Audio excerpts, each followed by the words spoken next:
हाँ जी फ्रेंड्स, क्या हाल चाल। Welcome back to my channel. तो आज बात कर लेते हैं जनाब के ब्लॉग के बारे में, जिसमें जनाब ने ये चीज़ दिखाई है कि किस तरह से उनके बच्चे ने पहला कदम उठाया है चलने के लिए।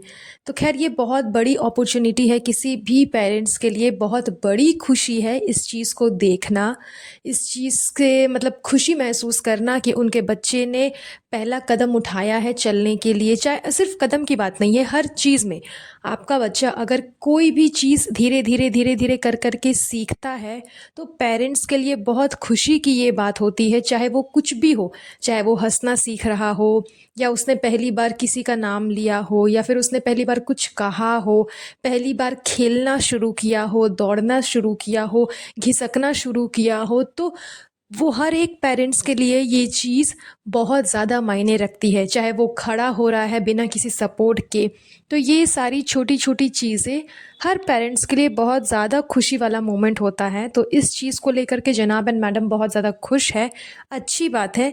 लेकिन ये खुशी इनको काफ़ी पहले मिल सकती थी अगर इन लोगों ने अपने बच्चे को फ्री छोड़ा होता।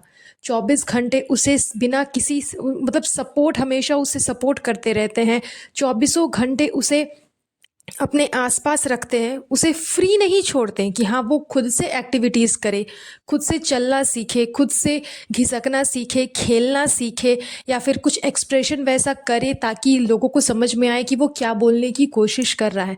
ऐसा ये लोग अगर इसे काफ़ी पहले अगर छोड़ दिया होता इन लोगों ने उसे अपने से खुद से एक्टिविटीज़ करने के लिए, तो वो बच्चा बहुत पहले ही चलने सीख जाता। और ये जो कुछ कदम उसने आज बढ़ाए हैं वो काफ़ी पहले ही बढ़ा लिया होता। तो खैर देर आए दुरुस्त आए, कोई बात नहीं। ये बहुत अच्छा क्लिप था जो कि इनके व्लॉग में मुझे देखने को मिला, एंड फर्स्ट टाइम इनके व्लॉग में कुछ अच्छी चीज़ें देखने को मिली। तो चलिए, ये तो बात हो गई रूहान के कदम के बारे में। इसके बाद हम आगे बढ़ जाते हैं इनके व्लॉग में, जो कि मैडम ने दिखाया कि उनको अपने डीकेआई कलेक्शन के लिए कुछ चीज़ों की ज़रूरत थी।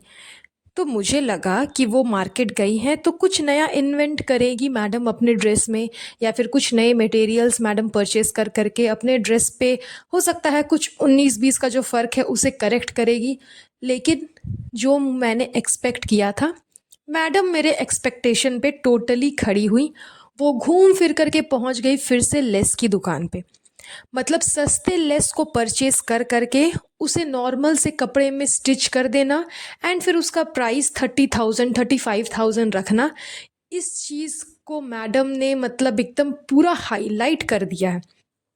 फिर से मैडम चली गई लेस खरीदने के लिए, एंड नए नए लेस को परचेस करके मैडम फिर से कपड़ों पे चिपकाने का अपना वही रूटीन मैडम ने चालू कर लिया। इतना लोगों ने कमेंट किया मैडम को, इतना कहा कि आप जब दूसरे की ड्रेस पहनते हो, जब ये शिमला गई थी तो शिमला में जिस टाइप का मैडम ने ड्रेस परचेज किया था, लोगों ने कहा था कि आप इस ड्रेस को देखो, इसमें कितना अच्छा एम्ब्रॉयडरी किया हुआ है विदाउट एनी लेस। तो आप भी इस तरह का जो वर्क है अपने कपड़ों में करवाओ, ताकि आपका भी जो ड्रेस है, जो कलेक्शन है, वो थोड़ा अट्रैक्टिव और अलग लगे। लेकिन मैडम को तो खैर किसी की सुननी है नहीं, उनको सिर्फ लेसम लेस, गोटा पट्टी, मोती, यही सब जड़ना है अपने कपड़ों में। पता नहीं मैडम को लेसों से इतना प्यार क्यों है। मुझे तो लगता है इन्हें अपने जो डीकेआई कलेक्शन है, इसका name DKI, label DKI collection से हटा करके लेबल डीकेआई को हटा दिया जाए एंड लेस डीकेआई कर दिया जाए, ताकि इनका जो प्रोडक्ट है, इनका जो कलेक्शन है, वो और ज़्यादा सेल हो सके। बिकॉज लोगों को पता है कि मैडम को लेस से कितना प्यार है। एंड जब लोग जानेंगे ना नाम, बहुत लोग हो सकता है कि मैडम साहिबा को नहीं जानते होंगे, तो जब वो इस ब्रांड का नेम सुनेंगे कि लेसेस डीकेआई है, तो उनको 100% समझ में आ जाएगा कि वो अच्छा, ये तो ब्रांड मैडम का है। बिकॉज उनको लेसों से बहुत ज़्यादा प्यार है। उनके हर एक चीज़ में आप देख लो, लेस के अलावा, गोटा पट्टी के अलावा और कुछ आपको देखने को नहीं मिलेगा। वैसे वो घर पे जो रेगुलर ड्रेसेस पहनती है उसमें अच्छा खासा सूता का वर्क रहता है, प्रिंट रहता है, उसमें आपको लेस देखने को नहीं मिलेगा। क्यों? क्योंकि वो कहीं और से परचेस किए हुए होते हैं, किसी दूसरे ब्रांड के होते हैं। लेकिन फिर भी मैडम पहनती है क्योंकि उसमें उनको लेस नहीं मिला। वो तो उनकी मजबूरी है कि लेस नहीं मिला तो जो मिला वही खरीद करके पहन लिया।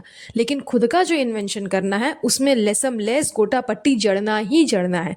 पता नहीं मैडम की सोच कब थोड़ी सी हट करके डिफरेंट स्टाइल तक पहुंचेगी। एंड जो नॉर्मल पब्लिक है, जिनको मन है, जो चाहते हैं कि वो मैडम का कलेक्शन परचेज कर सके, वो पता नहीं कब परचेज कर पाएंगे। बिकॉज अधिकतर लोगों को इस चीज़ से प्रॉब्लम है कि मैडम का सारा ड्रेस बिल्कुल सिमिलर है, एक दूसरे से मैच करता है। इनके जितने लेस हैं वो भी एक दूसरे लेसेस से मैच करते रहते हैं। एंड इनका सारा आउटफिट एकदम मिलता जुलता है, कुछ भी डिफरेंट नहीं है। इस वजह से काफ़ी लोग इनके कलेक्शन को परचेज नहीं कर रहे हैं। तो आई होप मैडम इस चीज़ को समझे। अगर उनको अपनी हॉबी को बिजनेस बनाने का इतना शौक है तो एटलीस्ट अपने जो फॉलोअर्स है, अपने जो चाहने वाले हैं, जो कि फ़िलहाल इनके अभी कस्टमर भी है, उनकी बातों को ध्यान में रखते हुए मैडम अपने जो कलेक्शन है उसमें कुछ ना कुछ चेंज ज़रूर कर सकती है। एंड उनको करना भी चाहिए। तो खैर, ये बात हो गई मैडम के DKI कलेक्शन एंड लेसम लेस के बाद। इसके बाद हम बढ़ जाते हैं कि एनिवर्सरी की थोड़ी मोड़ी क्लिप जनाब ने अपने व्लॉग में डाला, जो कि चबूतरा एंड गुटका किंग का था। वहाँ पे ये लोग केक कट करके एक दूसरे को केक खिला रहे हैं। आप सोचो कि कितने अनहाइजीनिक लोग हैं ये लोग, कि एक दूसरे का जूठा ये लोग आराम से खा ले रहे हैं। मैं ये नहीं बोलती कि एक दूसरे का जूठा नहीं खाना चाहिए या फिर बहुत गंदी बात है ये वो, ठीक है, आप प्यार में खाते हो, चलो ठीक है। लेकिन ऐसा तो नहीं ना कि घर के हर इंसान का जूठा आप खा लोगे या फिर आप अपना जूठा घर के हर इंसान को खिला दोगे। जनरली ये चीज़ बड़े बुजुर्ग में देखी जाती है कि अगर छोटा है सामने वाला तो वो अपना जूठा बड़े बुजुर्गों को नहीं खिलाता, कि नहीं वो हमसे बड़े हैं, हम अपना जूठा उनको कैसे खिला सकते हैं। ये एक इज्जत करने की बात होती है, एक रिस्पेक्ट देने की बात होती है। यहाँ गुटका किंग एंड चबूतरा ने केक कट किया, केक का एक स्लाइस उन लोगों ने निकाला, वही स्लाइस घर के सारे मेंबर्स थोड़ा थोड़ा थोड़ा थोड़ा थोड़ा थोड़ा करके खा रहे। अरे उतना पूरा केक का क्या करोगे जो बचा रहे हो? अगर एक स्लाइस काटा है, उस स्लाइस से चबूतरा एंड गुटका किंग खा लिया, वो ठीक है, चलो। उसके बाद आप नेक्स्ट स्लाइस काटते, उस स्लाइस से आप घर के मेंबर्स को खिलवाते, या फिर दीपिका को और जनाब को खिला देते एक स्लाइस से, फिर दूसरा स्लाइस काट करके किसी दूसरे मेंबर्स को खिला देते। दो इंसान था, चबूतरा एंड गुटका किंग, दोनों एक एक स्लाइस ले करके हाथ पे, कोई किसी को खिला देता, कोई किसी को खिला देता, या फिर मुंह में खिलाने के बजाय आप हाथ से तोड़ करके खिलाते तो वो जूठा नहीं होता। लेकिन इनको कोई फर्क नहीं पड़ता, इनको कोई मतलब नहीं है कि ये क्या कर रहे हैं, ये क्या दिखा रहे हैं, लोगों पे इस चीज़ का क्या इम्पैक्ट पड़ेगा।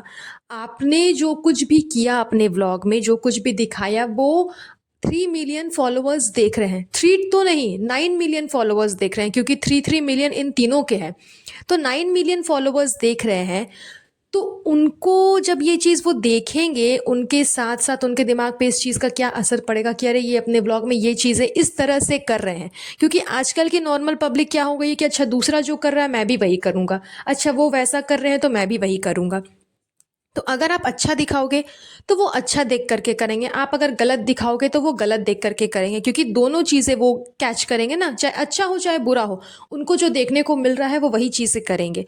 तो ये कितना गलत इम्पैक्ट ये लोग दे रहे हैं नॉर्मल पब्लिक को, कितनी गलत चीज़ें दिखा रहे हैं कि एक दूसरे का जूठा इस तरह से एक ही स्लाइस को पूरे घर को खिला दिया, बाकी का बाकी केक पता नहीं ये लोग किसको दान में देंगे, या फिर वही है गाल पे लगा करके बर्बाद करेंगे। किसी को देंगे तो खैर नहीं, इतना तो दयालु ये लोग है भी नहीं, किसी को देने वाले भी नहीं है। वो सारा केक एक दूसरे के गाल पे लगा करके सिर्फ वेस्ट करना है, लेकिन ये नहीं कि उसका दूसरा स्लाइस निकाल करके दूसरे इंसान को खिला दिया जाए। नहीं, एक ही स्लाइस से पूरे घर को खिला रहे हैं, एक दूसरे का जूठा सब खा रहे हैं।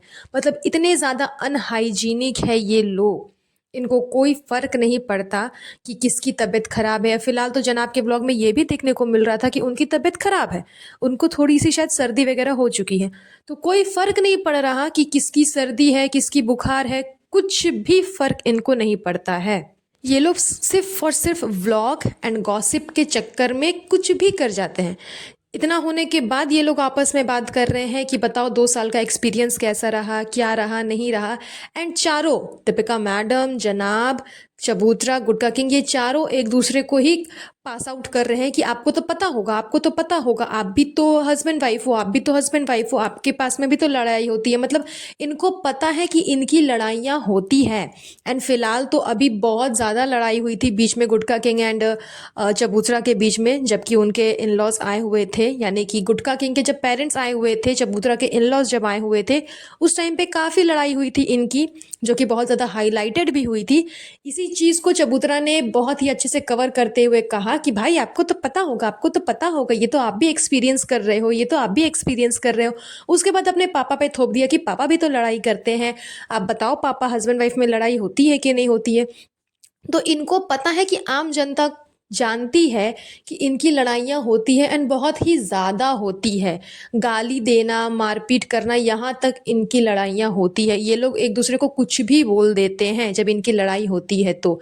एंड इस तो खैर, बातों को कवर अप करना, घुमाना फिराना, इस तरह से प्रेजेंट करना अपने व्लॉग में, ये इनकी पुरानी आदत हो चुकी है। यही सब नौटंकी जनाब ने अपने व्लॉग में दिखाई, जिसके ऊपर आज का ये पॉडकास्ट था। आई होप आपको आज का ये पॉडकास्ट अच्छा लगा होगा। तो चलिए ये पॉडकास्ट यहीं पर एंड करेंगे। बहुत जल्द मिलूंगी आप लोगों से नए पॉडकास्ट पे। तब तक के लिए अपना ध्यान रखिएगा। Have a nice day. Bye bye.